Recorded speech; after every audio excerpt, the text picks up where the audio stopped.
책을 통해 정치인의 삶과 발자취를 이야기하는 시간 오유경의 인생 책방. 오늘 주인공은요.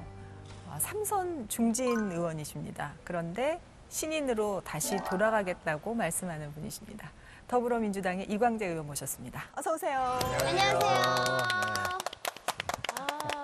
의원님 얼마 만이에요? 그 의원으로 돌아오신 거는 그러니까 10년 되죠. 그렇죠.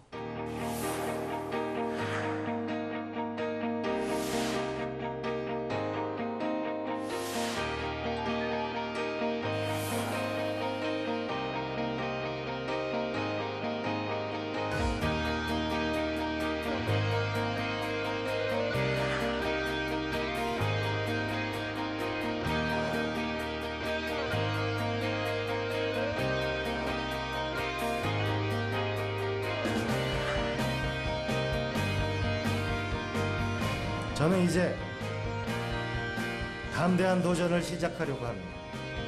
더 이상 좌고우면하지 않겠습니다. 저는 정치혁명을 통해 대한민국과 앞으로 나아가게 하고 싶습니다.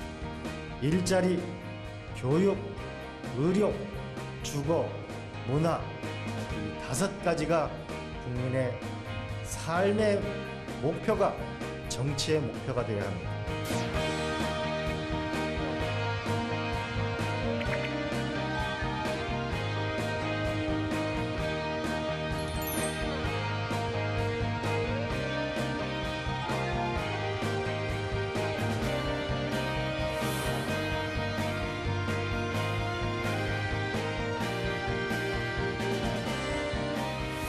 (17, 18대) 하시고 지금 네, 21대 네. 소회가 어떠십니까? 뭐 옛날에 다니던 곳이긴 한데 좀 낯설죠. 그리고- 이제 지금 너무 연로해졌어요. 이제. 아니 근데 실례지만 더 잘생겨지신 것 같은데. 오, 핸섬합니다. 감사해요. 네. 아니 근데 슬기 씨는 오늘 헤어스타일이 다른 때하고 좀 다르게 굉장히 오늘 좀 럭셔리한- 풀어헤쳐봤어요. 어, 왜냐면 예. 저는 오늘 기분이 되게 좋거든요. 왜요? 그 이유가 뭔지 아세요? 그러니까 왜요? 바로 원대한 꿈의 도시, 우리 강원 원주시 갑, 아, 우리 이광재 의원님을 만나는 날이잖아요. 왜냐면 저는 원주의 딸이거든요. 원주시 봉산동의 딸. 근데 제가 강원도의 아들. 봉산동에서 자취생활했어요. 정말요? 네. 어쩐지 피가 땡기더라. 네. 근데 우리 강원도의 아들, 우리 이광재 의원님을 만나게 된다니 기분이 안 좋을 수 있겠습니까? 네, 너무 영광입니다, 이광재 의원님. 네. 그러시군요. 제가 원래 항상 머리를 묶는데 오늘 푸른 거예요. 그 처음 봤어요. 네. 이런 모습. 그러니까 어. 이런 지연 너무 싫어. 그럴 수 있어. 맞아. 아니 근데 그러면 원주에서 태어나신 건 아니죠? 아니요, 저는 강원도 고향 평창에 올림픽한 본적이 천변리 그 하늘천자 변두리 변자라고 아주 평창에서 시골에서 태어났죠. 아, 그러셨군요. 그리고 원주는 그러면 원주는 중학교 2학년 때 전학을 왔어요. 제가 중학교 1학년 때 우리 아버지가 볼 때 별로 그 성적도 신통치 않고 예. 그래서 저보고 야, 너 이렇게 시골에 있으면 정말로 죽도 밥도 안 된다. 도회지로 떠나라. 그래서 떠났죠. 평창에서 오신 거면 유학이에요. 그렇죠. 원주로 유학 온다. 문막, 둔내 이쪽에서 이제 친구들이 원주로 이제 뭐 전학을 간다라고 얘기하지만 사실 유학이라고 표현을 하더라고요. 그렇죠. 예. 공부를 잘해야 가는 것 같은데 그게 아니시라고요? 왜냐하면 제가 그 초등학교 5학년, 6학년 때부터 담배를 폈거든요. 아 진짜요? 네, 그때 중학교 1학년 때 뭐 좀 사춘기가 온 건지 잘 모르겠는데 네. 예, 그래서 우리 아버지가 야, 너 이렇게 지내서는 안 되겠다. 오. 환경을 바꿔 주시려고 그랬던 것 같아요. 어릴 때 어지간히 속을 많이 썩인 아들. 뭐 그렇게 개구장이 보기도 아들. 어려워요. 그냥 말썽쟁이 학교 가는 말썽쟁이. 것보다는 노는 게 좋고. 그건 다 그렇긴 한데. 그 담배는 누구한테 배웠어요? 초등학교 가. 아, 제가 이제 5학년 때 한벽으로 이사를 갔는데 탄광촌으로 네. 학교를 다니다 그만둔 중고등학생들도 많았고 근데 거기에 이제 축구를 제가 좋아했거든요. 근데 축구를 하니까 농협 곰팡장 바로 뒤에 조그만 축구하는 데가 있는데 거기서 이제 축구를 하러 갔는데 그 전반전 끝나면 담배 한 대 피고 후반전 끝나면 담배 피고 근데 거기서 담배를 안 피면은 그 동네 적응을 해 나가기 어려운 거예요. 소외되지. 그래서 제가 생각을 해봤죠. 담배를 피면서 친구를 만들면서 적응을 하고 살아갈까? 아니면 그냥 범생이처럼 살까? 그런데 그냥 담배를 피웠죠. 그러다가 이제 제가 어느 날 우리 아버지한테 정말 개 맞듯이 맞은 적이 있었는데 아이고. 내가 우리 여동생한테 담배를 가르쳤는데 굳이 전파를 2층에서 우리가 저 담배를 피는데 담배 연기가 모락모락 바깥에 났을 거 아니에요. 네. 근데 우리 어머니가 딱 오니까 집에 불이 났나? 그래서 딱 보니까 초등학교 애들 둘이서 5학년짜리가 예. 내 3학년짜리 여동생을 우리 아버지한테 와가지고 제 엉덩이는 거의 불났다고 봤어요. 그 풍비 박산이지 정말. 아니 그래서 담배 끊으셨어요? 혼나고? 중학교 1학년 때까지 그게 이어지다가 네. 원주로 전학을 나왔어요. 네. 첫 달 시험을 보니까 너무 무시무시한 결과가 나왔어요. 그래서 나도 너무 놀랬고 그래서 자취생활 할 때였거든요. 그래서 철길 봉산동 철길 그 옆에 살았는데 하루 이제 여름에 이렇게 그 바깥에 나왔는데 그러니까 열차가 싹 지나가니까 평상시 보이지 않던 날파리들이 이제 하루살이들이 불에 확 비치는 거예요. 그래서 순간 드는 생각이 나도 그냥 저렇게 하루살이처럼 살다 가는 건가 이런 생각이 들더라고요. 그 아기 때? 그러다가 이제 당시 내가 책을 봤는데 거기에 인육점이라는 그러니까 정육점에 사람이 걸려 있는 거. 그 그림을 보면서 제가 그 정육점 앞을 지나갈 때 문득 이런 생각이 들더라고요. 나도 저기 정육점에 있는 고기처럼 이렇게 걸려서 나를 사가세요? 이렇게 그냥 한 인생을 살다 가는 거 아닌가 이런 생각이 많이 들더라고요. 그래서 담배도 끊고 정신을 차리고 살아야 되겠다고 생각했죠. 이야, 그러시구나. 하루살이 날파리 날아다니는 거 보고 인생의 깨달음을 얻어서 스스로 담배를 끊었다. 인생에 어떻게 보면 첫 번째 큰 결단이 그때 있었다. 저는 그렇게 봐지는데. 그렇죠. 네. 그렇죠. 예. 의원님의 스타일을 왠지 알 것 같아요. 맞아요. 뭐든지 했다 하면 결심을 굳게 하는 스타일. 오. 그렇죠? 책도 읽으시면 네. 정말 왕창 읽으시더라고요. 그래요? 그래서 이광재 독서록이라고 해서 아예 그 독서를 한 이력을 또 책으로 내셨어요. 우와. 당시 인터뷰를 보니까 무식해지는 직업병에서 멀어지기 위해서 독서를 택하셨다라고 하셨는데 주로 책을 많이 사죠 요새는.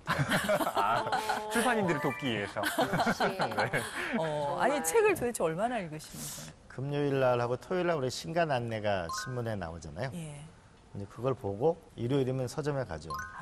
그 서점에 가면 한 5권 이렇게 뭐 6권 사죠. 좀 위안이 되죠 사면. 네, 그럼 일단 잠자는 데도 도움이 되고. 네. 그럼 라면 끓여 먹을 때도 도움 많이 되죠. 그렇죠. 예. 거기서 이제 목차하고 이런 걸 보면은 이제 대략 그 속독법 같은 걸 배웠거든요. 네, 그래서 목차하고 대충 보면 이제 그 중에 읽을 건 읽고, 그다음에 이제 요약할 건 요약하고. 언제부터 그렇게 책을 많이 읽으신 거예요? 근데 사실 제가 그 초등학교 졸업할 때까지 책을 한 권 정도 읽었을 거예요, 제가. 초등학교 때는. 네. 이야. 그다음 중학교 2학년 때 이제 갔는데 네. 친구 집에 놀러 갔는데 이제 봉산동 거기 개울이 있어요. 근데 개울을 건너서 언덕 위에 친구 집에 갔는데 이게 측백나무가 있는 집이었는데 그 집에 가니까 정말 책에 장서가 있었어요. 그 문화적 충격. 네?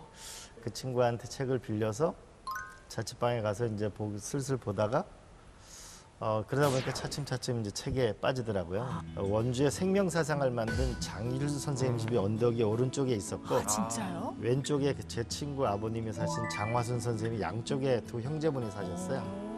여기서 조금 더 가면은 봉산동에 최규식 신부님이 계신 곳이 계셨고 이제 그때 그러다 보니까 친구 집을 자주 다니다 보니까 이제 당시 김재하 시인이나 뭐 박경리 선생님이나 당시 제야의 인사들도 많이 만나게 됐고 저희가 인생 책방에서 장일순 선생님이라든가 또 박경리 선생님 책을 다 했잖아요. 그러니까 그래서 그 책을 다 알고 그분들을 알고 이 얘기를 들으니까 야 그분들을 그러니까 실제로 보고 만나고 하셨다는 중학교 때. 자체가 정말 인생의 엄청난 축복이었고 진짜 역사의 산증입니다. 그렇죠. 네, 너무 신기하네요. 그때 우리 별명도 만들었잖아요. 좁쌀 하나. 나는 모래 한 알. 오, 그렇죠. 그때. 예. 네. 장일순. 예.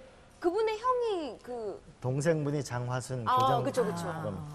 그때 막 원주 얘기하면서. 그때 원주에 신고했는데. 제야 그 운동가들이 다 모이는 곳이었단 말이에요. 네, 당시 얘기를 지학순 했었는데. 주교님이 계시고 이래서 당시 원주가 거의 제야의 메카였죠. 그러니까 거기에서 학창 시절을 보내셨고 네. 이광재 의원의 뿌리까지 쫙 보이는 순간입니다. 네. 이광재 의원님의 인생책 정말 궁금한데요. 너무 궁금해요. 그렇죠. 이렇게 다독가이시고 예. 예, 이런 원주에서 또 학창 시절을 보낸 분 어떤 책인가요? 저는 여기 가져왔는데요. 그 행복이라고요. 네. 행복이. 예. 행복이. 예, 이게 이제 우리 조정래 선생님 아시죠? 네. 네. 그 조정래 선생님의 보스가 한 분 계시거든요. 네. 그의 사모님, 우리 시인인 김초혜 선생님이 네. 그 손주에게 선물로 쓴 건데요. 여기 이제 1월 1일부터 365일 인생을 어떻게 살아가야 하는지 이런 것을 이제 좀 소상하게 편지로 쓴 네. 이런 글인데 네. 뭐 아무 장이나 언제 펴봐도 한 장 한 장이 좋은 글과 생각 그리고 소울이 있죠. 소울. 소울. 네.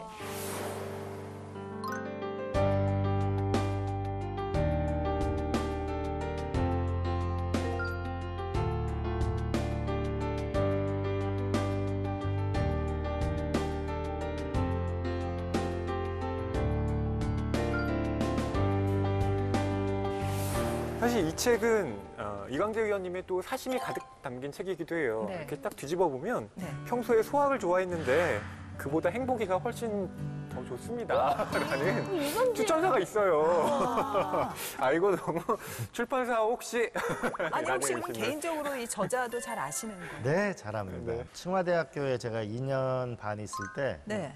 중국의 이제 지도자들이 이제 주석부터 저희 장관들이 모여가 2달에 한 번씩 공부를 하는 게 있습니다. 예. 그때 제가 거기 가서 강의하신 분들을 이제 인터뷰를 해가지고 중국의 지도부는 도대체 무슨 생각을 할까를 인터뷰를 한 적, 책을 낸 적이 있었어요. 이제 그 다음에 이제 제 계획이 이제 러시아, 일본, 뭐 그다음 한국 이런 계획이었는데 네. 그 한국에 돌아왔는데 이제 중앙 썬데이에서 원로에게 묻다라는 시리즈를 1년 동안 했었습니다. 제가 인터뷰 대상을 다 정하고 제가 글도 다 쓰고 조정래 선생님을 인터뷰하게 됐습니다. 그 인터뷰 글 나간 거 보시고 김초혜 선생님 항상 그러시거든요. 이제 두 분이 말씀 나눈 거 보면은 조정래 선생님 이제 글을 쓴 거를 이제 김초혜 선생님한테 보내면 김초혜 선생님은 시인이잖아요. 그러니까 조금 고치신대요. 근데 이제 시 쓴 거를 조정래 선생님한테 보여드리면은 그 조정래 선생님 조금 바꾸면은 한자도 안 고친대요. 근데 예, 글이 군더더기가 없다. 사실은 옛날에 태백산맥이라는 게 80년대 젊은 사람들의 가슴을 뜨겁게 한 책이잖아요. 예, 맞습니다. 저도 그러면서 계속 이제 만나 뵙게 되면서 존경하고 그렇죠. 그러고 보니까 우리가 참 좋은 책 많이 했네요. 아, 그럼요. 의원님 얘기하시는 책들을 이제 최근에 읽었잖아요. 뭔가 말이 통하네. 예전에는 말이 좀 잘 안 통했는데. 네. 그 조정래 작가님과 대학 동문이에요. 그래서 CC로 예, 그러셨군요. 결국 결혼까지 하게 예. 되셨는데 사실 등단은 김초혜 시인이 더 빨랐습니다. 1960년대에 김초혜 시인이 대학 졸업도 하기 전에 예. 이미 시인으로 등단을 했고요. 조정래 작가님은 1970년이 돼서야 한참 뒤에. 예, 소설가가 돼요. 문학계는 어떻습니까? 그런 선후배 따집니까? 선후배 지금은 좀 덜한데 네. 예전엔 없겼겠죠. 아유, 그렇겠죠. 선배님이시네. 그렇죠. 네. 네. 김초혜 시인은 일상적인 언어로 네. 간결하게 서정성을 담아내면서 거기에 또 기지와 역설을 담아낸 시인으로 높이 평가를 받고 있는데요. 네. 80년대의 베스트셀러가 소설 분야에서는 태백산맥이 있었지만 시 분야에서는 사랑굿 연작 시리즈 엄청났죠. 180만 부 정도가 팔렸습니다. 야, 우리나라에서 그 연작시라는 게 180만 부 팔린다는 게 가능한 거예요? 굉장한 기록이었죠. 두 양쪽이- 분이 합친 게 밀리언을 넘어서 그렇죠. 천만 부가 넘는 그러네. 작품을 예. 그 쌍끌이 작품이라고 그러죠. 그렇죠. 조정래 선생님 태백산맥은 800만 부 그때 넘게 네. 팔렸다고 그랬죠. 그러니까요. 대단하시다. 네. 그리고 김초혜 시인이 이 책 같은 경우는 2008년에 손자를 위해서 매일매일 기록을 해 나가신 거예요. 네. 우리 손주를 위해서 어떻게 하면 삶의 지침이 될까를 담은 책이라서 아까 이광재 의원님께서 소학을 좋아하신다라고 여기 쓰셨는데 정말 그 소학 느낌으로 아이들이 어떻게 성장하면 좋을지에 대해서 특히 수신에 대해서 네. 가르침을 가득 담고 있습니다. 예, 예, 아니 그럼 맞습니다. 저는 여기에 그 손자가 이름이 행복이에요? 아니요, 왜? 재면입니다. 재면이에요? 네, 조재면. 되게 맛있는 국수 생각이 나네요. 재면 씨. 아니 그럼 왜 제목이 행복이가 됐을까? 그게, 여기 보면 이게 개정판이거든요. 예. 올해 개정판으로 출간이 되는데 원래 예전판본은 이 행복이라고 이게 표지 그림으로 나와 있었어요. 예쁘다. 이게 이제 재명군이 초등학교 1학년 때 어버이날에 이 행복이라고 해서 공작을 만든 거예요. 이걸 할머니께 선물로 드렸는데 이 그림을 표지 그림으로 삼은 겁니다. 네, 그래서 12월 31일에 그 글을 보면요. 원래 중학교 입학 기념 선물로 할머니가 선물한 이 노트를 책으로 내자는 출판 요청에 고개를 저었던 이가 1년 후에 자신은 원본을 가지고 있으니 책을 내도 좋다는 윤허를 내려서 이걸 드디어 책으로 펴내게 됐다. 대신에 제목은 네가 초등학교 1학년 5월 어버이날에 할머니에게 선물한 이 공작물을 그대로 사용하겠다라고 붙이고 있습니다. 그렇군요. 우와. 아니 근데 의원님이 사실은 책을 엄청나게 읽으셔가지고 그 읽은 범위도 굉장히 방대할 것 같고 사실 여시제 원장도 뭐 엄청 어려운 책도 많이 읽으셨을 것 같은데 굳이 행복이가 인생책인 이유는 어디 있을까요? 저는 이제 성경책도 많이 보고 이제 불경도 많이 보는데 예. 제가 하나 깨달은 게 많이 아는 사람일수록 글이 쉽다. 맞아요. 그건 그래요. 이 사실 소학이라는 것도 네. 고대 명문 중에 정말 이렇게 금쪽 같은 글만 모아둔 거잖아요. 이 행복이라는 거는 이제 어린 손주에게 썼기 때문에 굉장히 말이 쉽고 예. 그러나 그 안에 사람이 어떻게 산다는 것이 무엇이 중요하고 네, 그런 부분이 참 잘 써져 있고요. 그다음에 이제 김초혜 선생님 시인이시잖아요. 그러니까 예. 문장이 간결하죠. 그러니까 우리가 사랑굿 거기 보면 이런 표현이 있거든요. 옛날에 너와 내가 합쳐서 하나의 별이 되자. 점점점점 돼 있고 어머. 태양도 여기에선 휘어지게 하자. 아무것도 못하는 무제주를 사랑하며 차 있으나 넘쳐 흐르지 않는 순한 불이 되자. 당시에 정말 180만 부가 팔릴 정도의 시를 쓰셨는데 그래서 이 글이 굉장히 시인으로서 굉장히 간결하고 그다음에 소울이 있죠. 울림이 진짜 진짜 엄청난데? 소울. 차 있으나 넘쳐 흐르지 않는 순한 불이 되지. 그리고 다 외워버렸어요. 우리 스타 하면은 네. 나 혼자 빛나는 건데 너와 내가 합쳐서 별이 별이 되자. 되는데. 태양도 거기서 휘어진대요. 우리도 금방 외우는 거 보니까 180만 부가 얼마나. 소울이 장난 아니네 진짜. 이거는 지금도 나오겠죠. 당장 한번 네. 보고 싶은 막 욕구가 생기네요. 궁금해요. 예. 네. 지금 말씀하신 것처럼 이 책은 정말 간결하고 쉽게 쓰여졌지만 보는 사람의 깊이에 따라 그 깊이가 한정 없이 깊어지고 보는 사람의 관점에 따라서 다양하게 또 해석이 될 수 있는 그런 책입니다. 그래서 저희가 이 행복이를 어떻게 볼 것인가, 어떻게 활용할 것인가 슬기로운 행복이 생활을 지금부터 짚어보도록 하겠습니다. 네. 자, 평생을 함께할 인생 독본이다. 보통 인생 독본이라고 하는 거는 삶에 있어서 목적이나 가치를 알려주고 지혜롭게 살아가기 위한 어떤 그런 책이 되는 게 인생 독본인데 그러면 이 인생 독본이라는 거는 손자 재면이 네. 재면이 인생 독본이 됐으면 하는 바람으로 지금 쓰신 건가요? 맞습니다. 김초혜 시인이 사랑하는 재면아 1년만 읽고 꽂아두지 말고 해가 바뀌면 다시 또 읽고 다시 해가 바뀌면 또 읽으면서 영원한 할머니의 정다운 마음이라 여겨다오라고 당부하고 계세요. 근데 이 인생 독본이라고 하는 것이 가장 유명한 책이 톨스토이가 쓴 겁니다. 김초혜 시인이 중학교 1학년 때 네. 오빠가 네. 그 동생의 중학교 입학 선물로 톨스토이의 인생 독본을 건네줬다고 해요. 그 책을 계속 간직하면서 책상에서 한 번도 다른 데 놓아둔 적이 없다고 해요. 그래서 뭐 겉장도 너덜너덜하고 하지만 여전히 간직하고 계시다고 해요. 근데 그걸 보면서 나도 이제 손자가 중학교 지금 올라가면 뭘 해줄 수 있을까? 그럼 내가 직접 인생 독본을 써보자라는 마음으로 이 책을 쓰게 된 겁니다. 아니 근데 제가 이렇게 읽으면서 내가 손주였으면은 처음에는 막 싫었을 것 같아요. 근데 나이가 들면서 점점 이게 곱씹어질 것 같고 맞아요. 정말 나중에 이 손자가 지금 몇 살인지는 모르겠는데 진짜 재면 씨 궁금하다. 인생의 완전 보물이 돼서 늘 그렇죠. 할머니와 어떤 영적인 지금 이제 대학교 1학년 나이에요. 이제요? 네, 네. 아직 이거 이해 다 못하네요. 이거는 어떻게 보면 아이를 키우는 부모님을 위한 책일 수도 있어요. 어머. 네. 완전 나한테 찰떡이네. 제가 사실 이게 독서 훈련이 좀 많이 안 됩니다, 제가. 근데 이 자리가 조금 사실 불편하기도 하지만 네. 추천을 받았을 때 어머 이거 나도 진짜 수록 읽을 수 있겠다 이런 느낌이 들 정도로 너무 이렇게 막 좀 솔깃하고요. 빨리 읽어보고 싶은 정말 인생 독본이 될 수 있겠다 나한테. 맞아요. 그리고 이거 한 페이지씩 읽으면 되기 때문에 바쁜 슬기 씨한테는 딱이에요. 어머 좋아요. 부담이 없겠네. 그러면은 이제 둘째 손주한테는 행운이? 행복이 시즌 2니까 행운이? 예, 이런 쪽으로. 제목은 모르겠고요. 오. 근데 저작권 문제가 해결된 김초희 시님이 가장 사랑하는 세계 명시, 명시를 365개를 골라서 매일 하나씩 책으로 내신다고 합니다. 와, 너무 좋겠다. 그거 보면은 진짜 전 세계 모든 시를 다 읽는 듯한 느낌이 이제 드네요. 그거 사서 보세요. 네. 알겠습니다. 그럼 밤하늘의 별이 될 수도 있어요. 그렇군요. 이게 같은 알차다. 출판사에서 나온다면 이광재 의원님 진짜 출판사 사장님이 사랑하시겠어요. 그러게요. 어떻게 이렇게 출판사가 어딘지 몰라야죠. 그 저 톨스토이의 인생 독본이라는 책에 그 처음에 나오는 1월 1일 처음에 나오는 주제가 독서라고 들었거든요. 그리고 이제 이 책에서도 독서를 자주 강조했는데 맞아요. 혹시 의원님께서 생각나는 구절 있으시면 좀 한번 읽어주시면. 책은 삶의 등불, 신신당부하는 말이다. 평생 동안 책을 손에서 놓지 말길 바란다. 책만큼 내 인생을 빛나게 하고 알차게 해주는 것은 없을 것이다. 흔히 시간이 없어서 책을 못 읽는다는 변명 중에서 가장 치졸한 변명이다.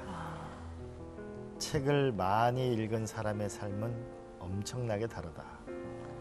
한두 마디만 해보면 그 사람의 인품을 알 수 있다.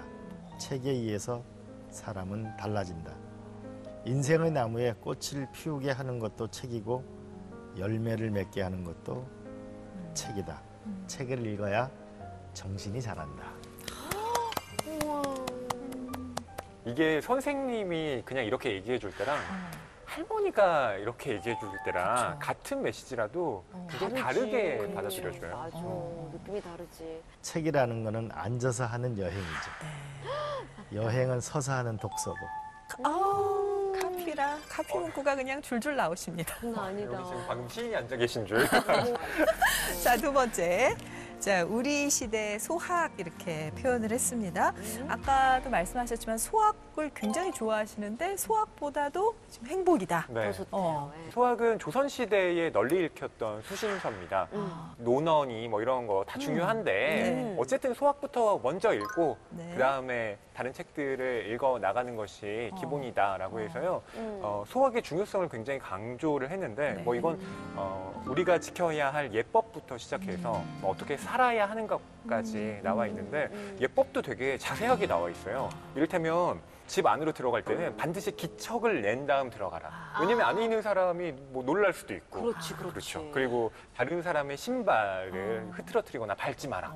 김굉필이라는 학자가 있는데요. 예. 소학을 너무 좋아하고 너무 많이 읽어서 아예 별명이 당시에 소학 동자였습니다. 수학동자. 예, 그래서 원래 그 논어를 비롯해서 유교의 경전들이 있잖아요. 그래서 예. 대학이라는 것도 유교의 경전 중 하나인데 보통 대학이랑 소학이랑 이게 큰 대자를 쓰니까 대학이 더 좋겠지? 라고 생각하지만 실은 예, 뭐 소학이나 대학이나 어떤 가치의 기준이 있는 것이 아니라 그러니까 어떤 이야기를 하느냐.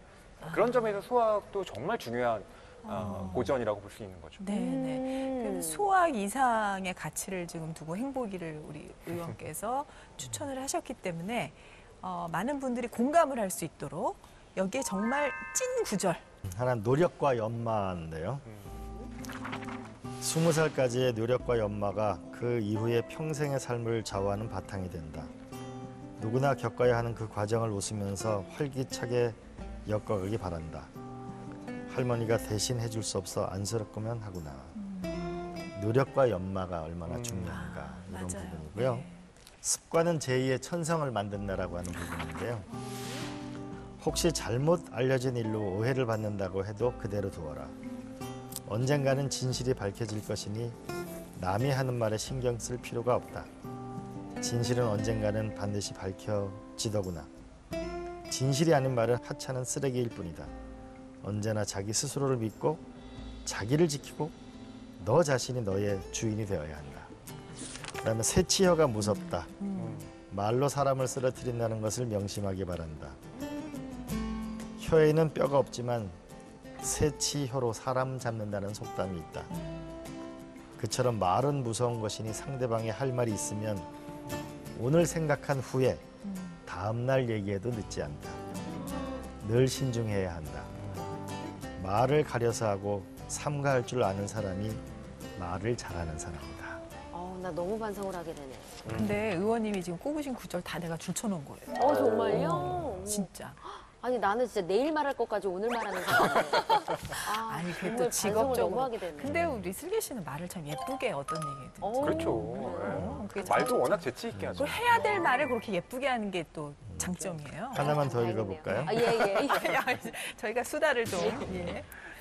이게 저 같은 사람을 두고 한 얘기인데요. 보통 사람의 최대 결점은 자신이 다른 사람보다 낫다고 생각하는 것이다. 나도 그래. 누구나 그렇지. 그죠? 우리가 많이 듣고 익숙한 얘기들인데 손자를 위해서 그 쓰신 말씀들이 진짜 아까 소학 말씀하신 것처럼 수신을 하는 데 있어서 너무 좋은 책이라는 생각이 들었어요. 스스로를 닦는 데 있어서. 근데 이제 의원님 얘기로 또 다시 돌아가면은 학창 시절에 학생운동 많이 하셨죠. 제가 일남 육녀의 장남이잖아요. 근데 제가 오. 이게 서울로 가서 이 학생 운동을 하면은 참 집안이 어려워지잖아요. 당시 뭐 취직도 못하고 할 예, 테니까. 그렇죠. 대학 입학해서 제가 대머리는 할 수는 없고 그렇다고 내가 혼자 잘 먹고 잘 살 수는 없고 오늘날 지금 종로구 창신동이죠. 거기서 청계천에 있는 피복 노동자들이 이제 고등학교 못 간 분들이 그 야학 교사 생활을 했죠. 그러다가 내가 대머리를 하지 말아야지 이런 생각이 많았는데 하루 이제 도서관에 이렇게 있는데 당신이 사법경찰이 학교 안에 있을 때였어요. 근데 이제 시위가 시작되니까 경찰들이 이제 도서관 안에 밀고 와서 여학생들이 막 머리를 끌고 막 질질 끌고 맞아, 잡아가고. 그때 그런 시기였죠. 그리고 연세대학교 학생회관에서 한 명의 학생이 떨어져 사망하는 사건도 있었어요. 그래서 그거를 보면서 아 이게 내가 자신을 위해서 한다는 게 뭔가 이제 그런 생각이 들면서 이제 학생 운동을 하게 됐죠. 그러니까 진짜 안 하려고 그랬는데 집안 생각하고. 진짜 안 하려고 그랬어요. 진짜 안 하려고 그랬는데. 아니 근데 모든 상황이 다 하게 만들었네요. 그때 그러게요. 그것까지 참을 수는 없었던. 그럼. 약간 불의를 보면 못 참으실 것 같아요. 어. 이경재 의원님. 아니 불의를 보고 참아야 될 아 텐데. 참으세요? 그러시네요. 아니 근데 정치 입문을 굉장히 이른 나이에 하셨죠? 네네. 23세 하셨던데요? 네, 제가 연세대학교 선배님 소개로 이제 노무현 국회의원을 만났습니다. 예. 그때 제가 23살이었고 노무현 국회의원은 42살이었어요. 20년 차이 딱 나는. 20년 예. 코리아나 호텔 2층 커피숍에서 만났는데요. 네. 그때 노무현 국회의원이 저의 아주 가슴을 찡하게 울렸는데 어. 왜냐하면 나는 정치를 잘 모른다. 나를 역사 발전의 도구로 써달라. 23살짜리 학생한테요? 네. 어떻게 이렇게? 그래서 저도 보통 국회의원 하면 좀 권위적이고 이렇게 네. 생각하는데 아니 뭐 23살짜리한테 나는 정치를 잘 모르는데 나를 역사 발전의 도구로 써달라는 게 대단하시다. 너무 좀 감동적이었고 네. 그 뒤에 또 제가 더 놀란 거는 나머지 비서실 구성의 전권을 저한테 주셨어요. 어떻게 이렇게 그래가지고 신뢰를? 어머. 잘생겼던 거 아닌가. 아 예. 아, 혹시 노안 아니셨을까? 나이를 혹시 잘 모르셨던 거 아니세요? 그래서 이제 그래요. 그래서 그때 이제 제가 운전하는 친구로 추천한 친구가 제 친구거든요. 그러니까 지금도 봉화마을에 있죠. 청와대도 갔었고. 네. 어. 그러니까 뭐 어떻게 보면은 인생의 인연이라고 볼 수 있는데 그때 노 대통령보다 다 저희 또래들이니까 한 20살 어린 친구들하고 노 대통령이 함께 지냈었는데 그래서 저도 이번에 국회의원이 되면서 거의 다 공채를 했어요. 88년도면 지금부터 30년 전에 본인보다 20살 아래를 참모를 썼잖아요. 네네네. 그래서 저도 결국은 저는 새로운 에너지는 결국 젊은 세대에 있다고 보거든요. 그래서 저희 지금 참모들은 20살, 뭐 제일 나이 어린 친구는 그건 30살 차이 날걸요. 와. 그래요. 아니 근데 23세 이광재라는 사람은 어떤 모습이었길래 당시 노무현 의원께서 아무리 그래도 아무한테나 그렇게 하셨겠냐고요. 그러게요. 그러니까요. 소개를 어떻게 해주셨길래 그런 중책을 맡기셨을까요? 그 소개해주신 분이 미스테리한 일이에요. 미스테리한 일이고 예, 소개해주신 분이 이제 우리가 강은교 시인 남편분이세요. 네. 임정남 선생님이라고 이제 재야운동 하시던 분이죠. 어, 인연을 알 수 없어요. 저도 그래서 살아가면서 인생을 살면서 결국 사람이 피할 수 없는 게 세 가지가 있는데 네. 그러니까 태어나는 거, 죽는 거, 그래 누군가를 만나고 헤어지는 걸 피할 수 없는 게 인생인데 그 인연이라는 게 어디에서 오는 건가라는 생각을 좀 많이 해보거든요.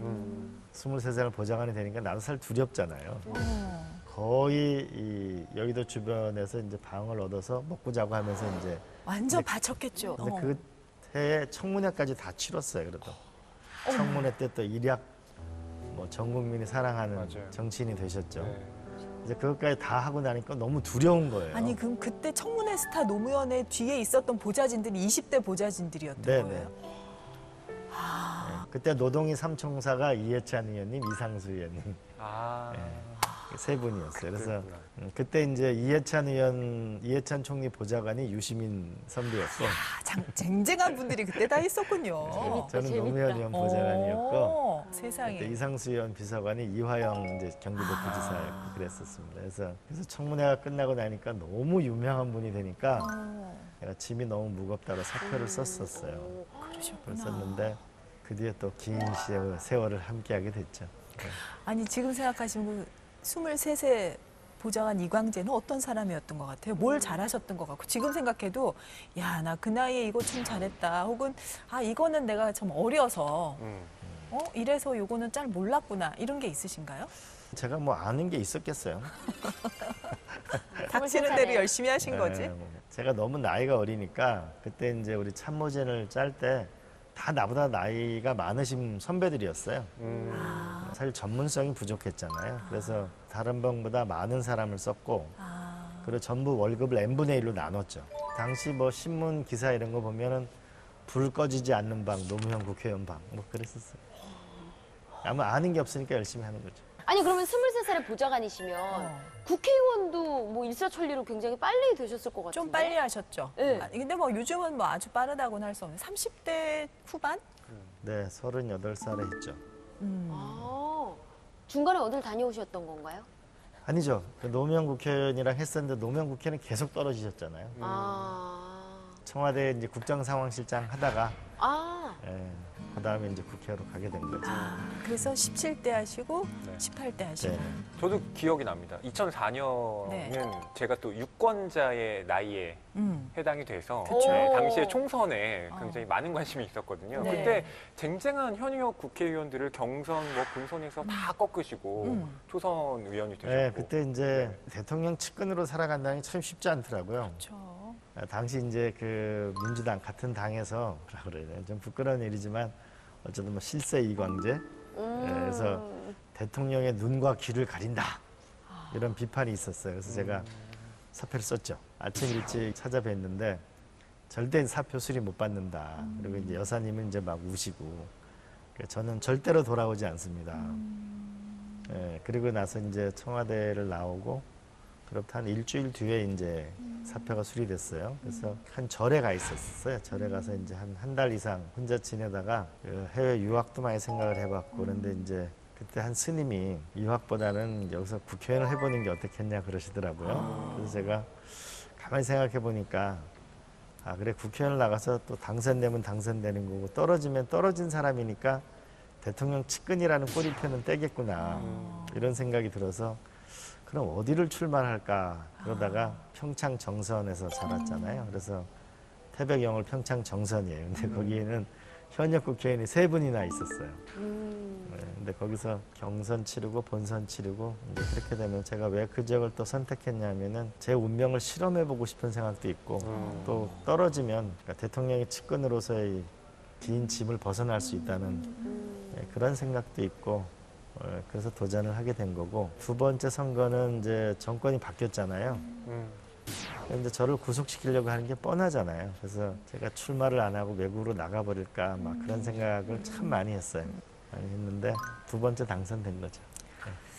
참 속에 담은 말씀들이 얼마나 많으실까. 그럼요. 그 한 10년의 또 공백기가 있으셨고 그렇잖아요. 사실은 노무현 대통령과의 만남은 뭐 운명이니까 만나서 보좌관이 되셨고 또 그분은 우리나라의 또 대통령이 되신 분이다 보니까 남들이 보기에는 엄청난 출세를 한 분이신 건데 그게 곧 성공이자 이분의 또 뭐라고 해야 돼요, 그런 거를? 어떤 맞아요. 벽이기도 빛이 강렬하니까 그림자도 맞아. 생기는 거죠. 또 10년 공백기가 있으셨잖아요. 뭐 하셨을지 저는 너무 피선거권을 박탈되신 그 그렇죠. 기간이 제가 있었는데. 이제 도지사 당선될 때가 또 최연소 도지사로 됐죠. 예.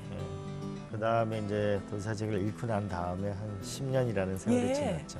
도지사직을 잃고 거의 매일 이제 산을 다녔는데 하루는 이제 새벽에 일어나서 이제 화장실을 갔는데 입안에 피가 하나가득 고였더라고요. 그래서 왜 그러냐면 이제 이게 꽉 깨물고 자면 자다가 이게 일을 이제 하무셨구나. 이게 이제 이가 이렇게 갈라져서 깨져버린 거죠. 세상에. 그래서 내가 한국에 더 있다가는 이게 내가 제명에 못 살 거다. 이런 생각이 들어서 이제 중국으로 가서 중국의 칭화대학교에 거기서 2년 반 여기 있었고 그리고 이제 한국에 돌아와서 우리 원로에게 묻다 1년 하고 그다음에 여시제라는 싱크탱크에서 이제 예. 쭉 있었죠. 예. 뭐 1년, 2년도 아니고 10년을 보내야 되면은 그 시간은 어떤 시간에 의미가 있습니까? 지금의 이광재 의원. 이제 21대 의원으로 그 다시 이중환의 택리지라는 책을 보면요. 네.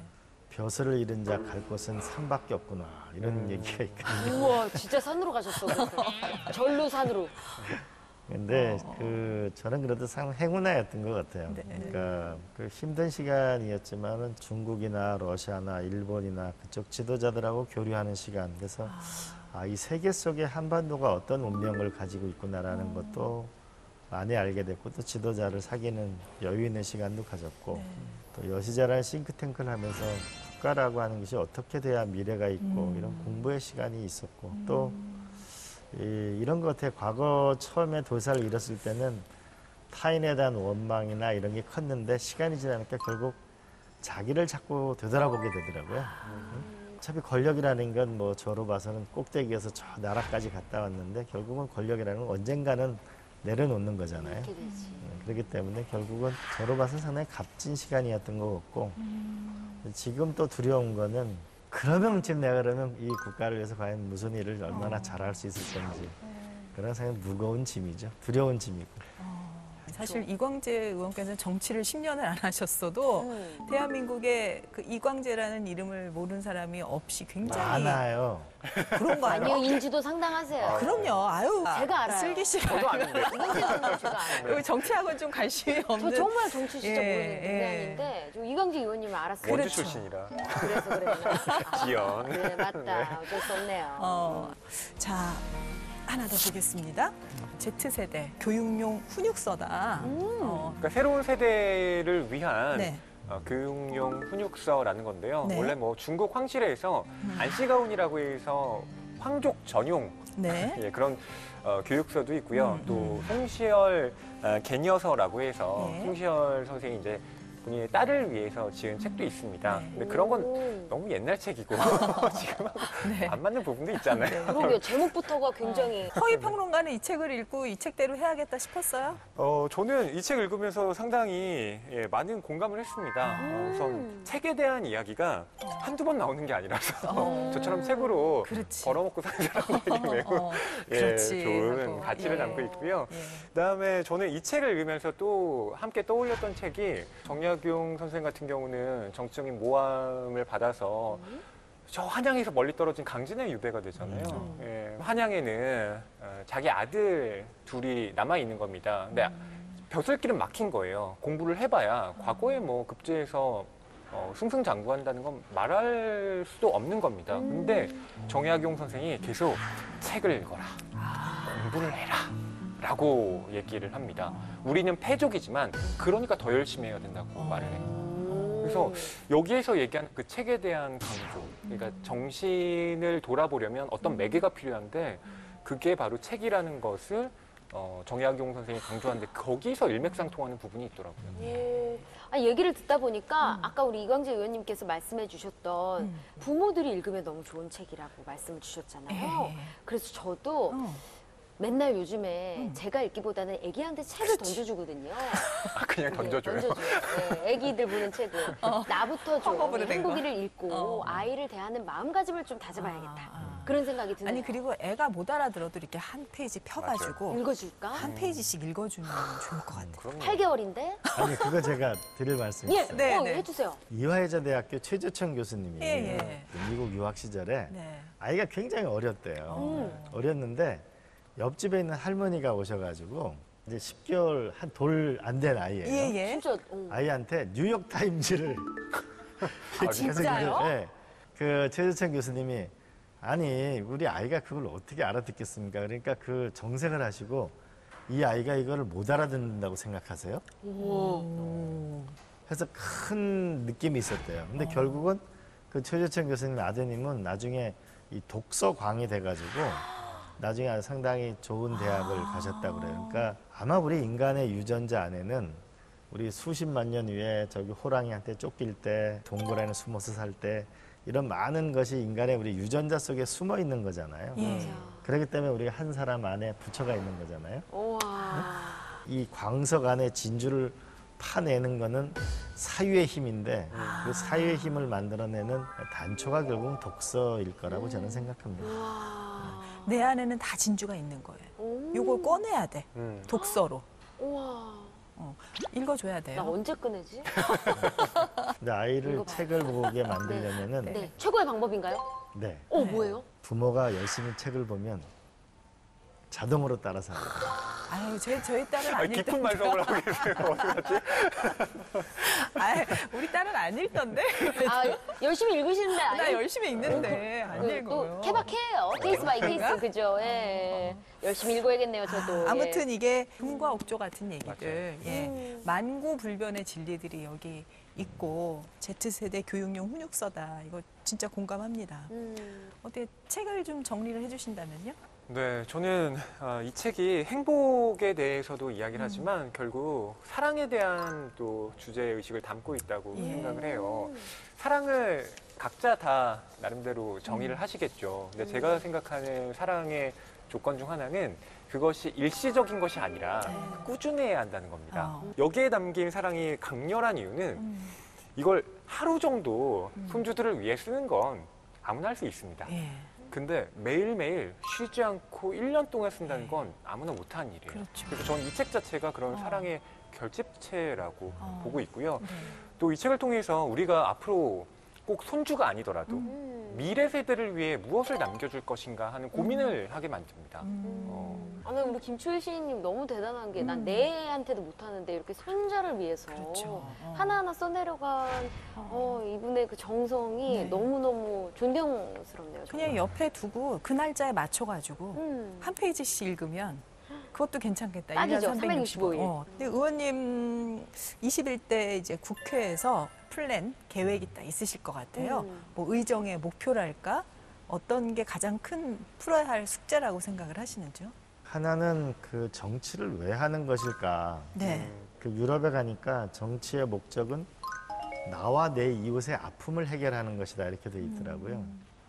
나와 내 이웃의 아픔이라는 게 뭘까를 추적해 보면은 사실 여태까지 많은 전 세계 정치인들은 GDP 경제 성장률이라는 걸 목표로 해서 살아왔습니다. 네.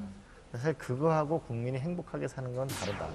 일과 소득, 주거, 교육, 의료, 문화. 이 삶의 질에서 세계 1등인 나라, 삶의 질 지표를 만들어서 이걸 행복 지표라고도 볼 수 있죠. 네. 네. 그렇게 해서 우리가 정치를 하나하나 해나가는 그런 과정이 생겼으면 좀 좋겠고 또 하나는 지난번 우리가 조국 교수 일을 겪으면서 나라가 거의 정말 어마어마한 갈라짐을 경험했잖아요. 그래서 이 갈라진 나라 위해서는 집을 지을 수가 없어요. 땅이 갈라진 땅 위에는 그렇잖아요. 하나 되는 나라가 되기 위해서 노력하는 거, 뭐 그런 부분에 열심히 하고 싶고 제가 이제 30대에는 정도전처럼 살고 40대에는 이성계처럼 살 거다 이런 호기로운 시절도 있었는데 이제는 내 자신을 위한 것보다는 예. 조금 많은 사람들을 도와주는 그런 서포터즈 이렇게 살아가고 싶어요. 그러시군요. 멋지다, 멋지다. 저는 정말 오늘 이광재 의원님 덕분에 이 행복이란 책을 알게 돼서 우리 딸한테도 너무 좋은, 예, 좀 이렇게 막 독서의 열풍이 우리 집 가운데 일어나지 않을까 하는 바람을 가져봐요. 그리고 좋아요. 또 행복의 얘기를 계속하니까 진짜 예. 행복해지는 기분이 들고 이게 사람이 말하는 대로 이루어진다고 진짜 기분이 너무 좋네요. 더욱더 이 고향 생각을 간절하게 해주셔서 감사드리고 그것과 더불어 마음을 또 촉촉하게 해주는 이 책까지 네. 뭔가 약간 이광재 루틴. 행복의 이광재 책을 딱 루틴. 안고 원주를 가는 거야. 아, 좋은 아이디어입니다. 네, 괜찮죠? 네, 네. 네, 저도 또 살아온 길을 한번 되돌아보니까 네. 또 생각나는 바가 많고 예. 이 강원도가 참 아름다운 곳이에요. 그리고 자연이라는 거는 인간을 상당히 치유하는 능력이 있죠. 강원도를 많이 사랑해 주십시오. 와. 저희 인생책방이 오늘 나와셔서 너무 감사드리고 또 좋은 책 소개해 주신 것도 예, 저희가 또 감사드립니다. 함께 해주셔서 고맙습니다. 네, 고맙습니다. 감사합니다.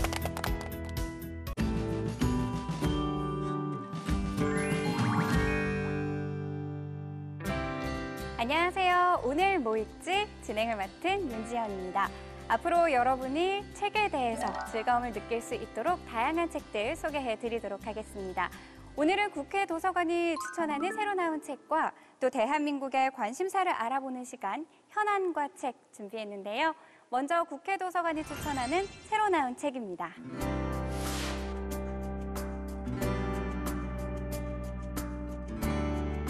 최근 온라인과 SNS에서 관심을 끌고 있는 성격 유형 검사 MBTI. 혹시 해보신 적 있으신가요? 쉽고 간편해 학교와 직장 등 전 세계적으로 가장 널리 사용되고 있는 성격 유형 검사입니다. 그런데 이런 MBTI 어떻게 생겨난 걸까요? MBTI는 미국의 캐서린 쿡 브릭스와 그의 딸 이사벨 브릭스 마이어스가 카를 융의 이론을 토대로 성격 검사를 만든 건데요. 개인의 성격을 16가지 유형으로 구분해 진로 탐색이나 직업 선택을 할 때 참고하도록 한 겁니다. MBTI 성격 유형 검사는 사람들에게서 무엇이 잘못되었는지 찾으려고 하는 것이 아니다. 그들의 특별한 재능을 탁월한 수준으로 연마하도록 돕는 도구이다라고 이야기하는데요. 우리가 잘 몰랐던 MBTI의 탄생과 역사를 파헤치는 책. 그 흥미진진한 스토리가 궁금하다면 이 책을 참고하시면 좋겠습니다. 불황 속에서도 성장을 거듭하는 기업의 원동력, 무엇일까요? 책 해피 매니페스토의 저자 헨리 스튜어트는 영국 최고의 일터에 오른 교육회사 해피의 설립자입니다. 그는 행복과 성과를 끌어당기는 뉴 노멀 경영 전략으로 직원의 행복이 가장 우선시돼야 한다고 이야기합니다. 조직이 직원을 신뢰하고 직원이 자유롭게 일할 때 가장 극적인 변화가 시작된다는 건데요. 리더의 오너십을 직원에게 양보하라, 불복종을 장려하고 실수를 축하하라 등 과연 한국에서 가능할까라고 반응할 만한 참신한 사례들을 소개합니다. 꿈쩍도 하지 않는 직원을 춤추게 만드는 전략. 책 해피 매니페스토를 통해 배워보면 어떨까요? 역사상 가장 위대한 경제학자들은 우리 눈앞에 닥친 불황에 대해 어떤 조언을 해줄까요?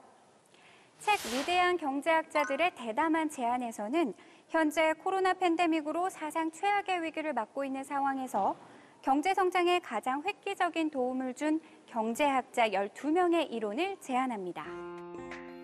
영국의 경제학자 엘프리드 마셜을 통해 불평등의 극복 방안을, 미국의 경제학자 어빙 피셔에게서는 세계 대공황의 재현 가능성을 분석하는데요. 이 밖에 애덤 스미스, 데이비드 리카도, 카를 마르크스 등의 경제 사상가들의 삶과 사상을 소개하며 현재 우리에게 닥친 경제 위기를 지혜롭게 극복할 돌파구를 찾아가는데요. 인문 지식을 쌓고 싶은 분들이라면 이 책을 주목해보면 좋겠습니다. 사회학자 눈에 비춘 한류는 어떤 모습일까요? 저자 김익기는 10여 년 전부터 한류 연구에 뛰어들었습니다. 전 세계 6대륙을 다니며 경험한 한류의 모습을 사진과 글로 생생하게 담아냈습니다. 일본, 중국, 대만을 시작으로 동남아시아, 중앙아시아, 유럽, 북미 및 남미까지 거의 모든 대륙에서 저자가 경험한 한류의 모습을 조명하는데요. 한류는 드라마와 영화, 그리고 K-팝을 넘어 최근에는 음식, 화장품, 전자제품, 언어까지 그 범위를 넓히며 경제적 파급 효과까지 불러일으키고 있는데요. 공공 외교 수단으로 그 중요성이 점점 더 높아지는 한류. 이 책을 통해 한류에 대한 이해와 관심을 조금 더 가져보면 좋을 것 같습니다. 다음은 책을 통해 대한민국의 관심사를 알아보는 시간, 현안과 책입니다. 이번 주 현안과 책의 주제는 그린 뉴딜입니다. 최근 이상기후 현상의 발생 빈도와 강도가 높아지면서 기후 위기에 대응하는 그린 뉴딜이 많이 거론되고 있죠. 향후 지속적이고 집중적으로 논의될 과제, 그린 뉴딜을 이해하는 데 도움될 만한 추천 도서를 소개합니다.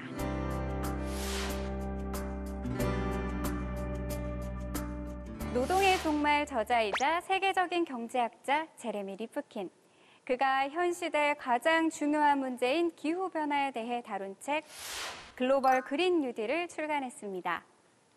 환경 문제에 대처하기 위한 국제협의체 IPCC에 따르면 지구의 기온은 산업화 이전보다 섭씨 1도가 올라갔으며 앞으로 0.5도가 더 올라가면 지구는 큰 위험에 처하게 된다고 경고하는데요.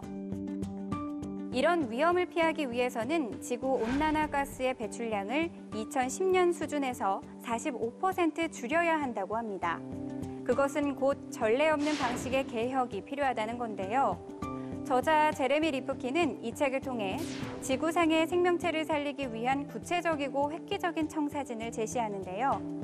앞으로 가장 유명한 기회가 될 녹색 경제에 대한 시나리오가 궁금하신 분이라면 이 책을 참고하시면 좋겠습니다. 그렇다면 우리나라는 기후 위기에 어떻게 대응해야 할까요? 정의당 정의정책연구소장인 저자 김병권은 아직 우리나라에서는 낯선 그린 뉴딜 정책을 이 책을 통해 알기 쉽게 설명했는데요. 그린 뉴딜이 나오게 된 배경부터 주요 제안 사항, 그리고 아직 미완의 과제들까지 주목합니다. 저자는 LED 전구 바꾸기 또는 재활용, 재사용 등과 같은 점진적 해법이 통할 수 있는 시간은 이미 지나버렸다고 경고하면서 정부가 막대한 예산을 투입하더라도 에너지 대전환을 위해 바쁘게 움직여야 한다고 이야기합니다. 또한 세계는 지금 에너지 전환의 해법을 찾기 위해 보이지 않는 각축전을 벌이고 있는 상황에서 우리나라의 경쟁력과 에너지 전환으로 새롭게 창출될 일자리에 대한 이야기도 빼놓지 않습니다. 시대적, 문명적으로 전환의 시기에 놓인 지금, 이 책을 통해 환경과 경제를 함께 살리기 위한 해법을 같이 고민해보면 어떨까요? 지금까지는 석유 권력이 지배하는 사회였다면 최근 들어 수소 사회를 외치기 시작했습니다.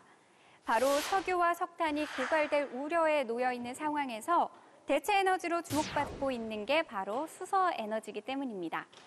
수소는 친환경 물질로 우주의 75%를 차지하고 있는데요. 하지만 수소 폭탄을 연상시켜 그동안 위험한 에너지라고 인식되기도 했습니다.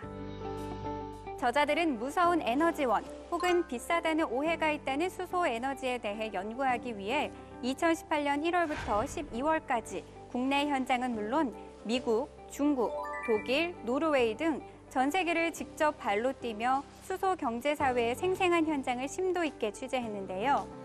각국의 수소 관련 정책과 대한민국이 수소 선진국으로 가기 위해서 해결해야 할 남은 과제를 한눈에 볼 수 있는 책, 수소사회를 주목해 보시기 바랍니다.